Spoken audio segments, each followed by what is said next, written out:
I'm making that series on trade journaling on YouTube now.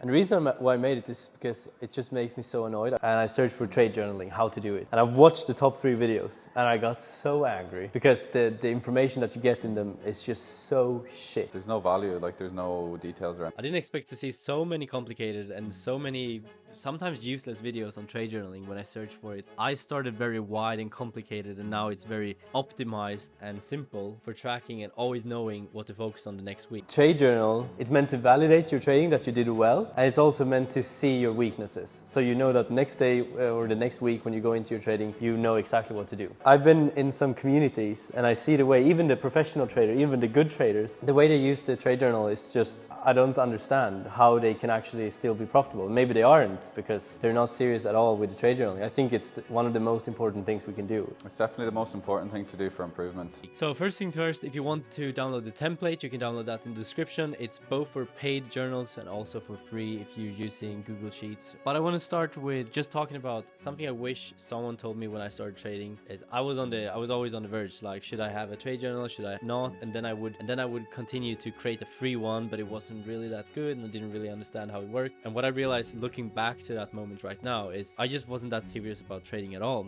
And I had the money to pay $150 for a yearly subscription on a really nice journal, but I didn't really want to spend that money. So if you can't make that clear for yourself, why you wouldn't spend $150 on a trading coach that will tell you what you did well, what you did bad, what you're gonna do to improve. If you can't spend that money, I don't really know any traders that are really successful and they don't keep a trading journal of some sort. Alright, so this is the way I journal my trades in the most simple way possible, just optimized for the trading demons and just knowing exactly what you do wrong and do right when you trade. So it's all based on just following your process rather than your P&L, and also finding all your trading demons, trading challenges. So if you're entering too early, entering too late, that is what we want to find. I'm going to try to run through it really quickly. So let's start with entry comments because it's a simple way. And I use Edgewonk. I use that because I do love this thing right here, because this is a so-called tilt meter. So every time I have a positive entry, it will give me 1 point on my chart. So every time that I have like a lot of negative entry comments, exit comments, management things, I can see it on my chart that I'm not actually following my process. If you want the Edgewonk subscription, just use my code if you want, or just go on Edgewonk's website. But we have too early entry, too late entry. So that's a basic one. But the problem that most people do here is that they just put perfect entry. What you want to do is you want to put your exact entry, how you enter, signal bar, breakup, candle high. Great. And if you don't know your TPs, your entries, your exit, feel free to download the one-page trading plan in the description below, just so you can follow the instructions that I'm going to give you now. If you can do that, now you know how to follow your process, and that's going to be a positive one. Too early entry basically means that you're itchy, you're impatient. But the easy fix to this is just following and focusing on taking the correct trade and not focusing on perfect trade, focusing on signal bar and breakup, candle high. Much easier to focus on. Too late entry is often a problem of not being enough confident in your trades. So this is just exact system for your entry, so you know exactly what you did wrong or right. And it also measures confidence or fear of entry and impatience. Exit comment, exit too soon. It's the same thing here, exit too soon, exit too late. And then I can just delete all of these. So we have ATM set, I have my TP set, my stop loss set, and that's it. That's my positive exit comment. And exiting too late, that's often greed because you want to take more profit. Exiting too soon is often a fear of losing. You fear of losing the profits that you made. So this one measures fear, greed, and confidence. Exiting too soon, fear of giving back your profits, and then exiting too late is greed because you wanted more profit. And then the positive one is just your exact exit rules. I use the one-page trading plan with our clients. I just import their one-page trading plan and put their exit comment, their entry, their management rules, and just put it right in. So you want it to be as defined and clear as possible. So there shouldn't be any question. It shouldn't be a perfect exit, because what is a perfect exit? You need to know what a perfect exit is for you, what you've decided on your system. And if not, you're just gambling. Trade management, moved stop loss for no reason. That's a negative. Moved stop loss to break even. For many people, I would say that's a negative because we move the stop loss because we have a fear of losing. The good one would be let trade play out. So many times this is a problem that many people have, that they move the stop loss because price is starting to go up, or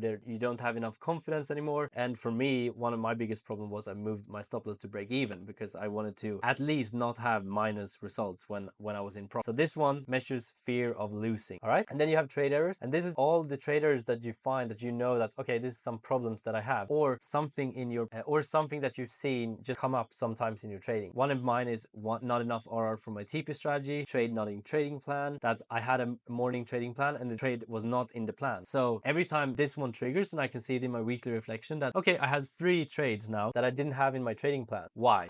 Did I miss them? Was there any problem? Or should I just not take that trade at all? So you bring awareness into your trading errors and problems by using all of these things right here. Wrong stop placement, that's a very important one because that's a trading demon that I had before. I don't have it anymore because I was tracking this enough times until I saw, okay, 5 out of 10 is wrong stop placement, and they would have gone to TP. And then move stop loss because of shop, because you're scared this shop is going to take you out. Easy. So traders is basically your trading demons. And then trade rating, which is probably the most important one. And here on the one-page trading plan that I use, and if you want that in the description, just download that. You separate your A trades and your B trades. You want the A trades to be the ones with your highest confidence and your best confirmations, and your B trades to be the ones that, yes, they're good, but they're not perfect. And again, you need to specify this and why. Why is it a A trade, B trade? What do you need to have for an A trade or a B trade? This is your responsibility as a trader, to have a system that you know how to trade an A trade or a B trade. And then A++ trade is basically just an amazing trade that everything lined up. So A trade, B trade, and then here is where it gets interesting. So here is where you can track if you have confidence in your trading system and if you don't even know what your trading system is. So a B trade, but traded it like A, means that you had a B trade, which you shouldn't take that much size, and you took A size. It means you were being greedy. It means you shouldn't have taken that much size because it wasn't a good trade. So you need to ask yourself why you took that. And then you have A trade, but you traded it like a B trade. So you had a really good trade, but you traded it with B size. So why are you not confident in this trade? And this is also why we want to separate the A trades and the B trades, because you want to get awareness of which trades are the best and which trades are not that good. And the coolest thing is when you start tracking your trades A and B, most of the time you're going to see that you're going to be able to delete your B trades because you're not profitable in your B trades or marginally profitable with your B trades. So you can still just trade A trades, make more money, take less trades per week. But that's what you get from injecting the logic week after week to see what works and what doesn't work. And then you have not 100% sure, which is, I don't even know what that trade was. I'm not sure. You need to go back into these trades and see why didn't you know, and what is that trade that you tried to take, and why did you want to take the trade. So maybe that's a new setup that you want to take, or maybe it just needs some clarification. And then shit trade is basically just like really bad trades. Post image, post comments about it. So that's basically the basics of how